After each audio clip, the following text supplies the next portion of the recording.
விஜய்க்கு வந்த புதிய பிரச்சனை. யானை எங்களுக்கு பிஎஸ்பி எச்சரிக்கை.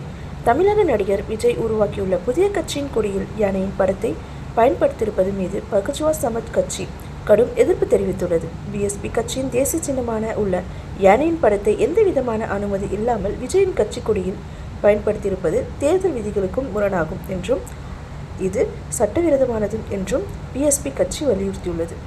இது குறித்து தமிழ்நாடு பிஎஸ்பி கட்சி ஒருங்கிணைப்பாளர் விஜயின் கட்சி அவர்கள் கேட்டுக்கொண்டுள்ளனர்.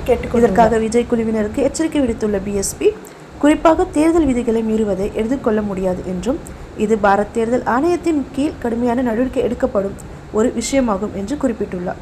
மேலும் இச்செயல்முறையை தொடர்ந்து யானை சின்னம் பயன்படுத்தப்பட்டால் தேசிய தேர்தல் ஆணையத்திடம் புகார் மனு அளித்து சட்ட ரீதியான நடவடிக்கைகள் மேற்கொள்ளப்படும் என்றும் பிஎஸ்பி கட்சி எச்சரிக்கை விடுத்துள்ளது. தமிழக வெற்றி கழகத்துடைய தலைவர் அதனுடைய கட்சியின் கொடியை இன்று அறிமுகப்படுத்தியுள்ளார். அந்த கட்சியின் கொடியில் 2 யானை சிம்பல்களும் ஒரு வட்ட வடிவிலே வாகைப்பூ கொண்ட ஒரு சின்னத்துடன் அந்த கொடி அறிமுகப்படுத்தப்பட்டுள்ளது.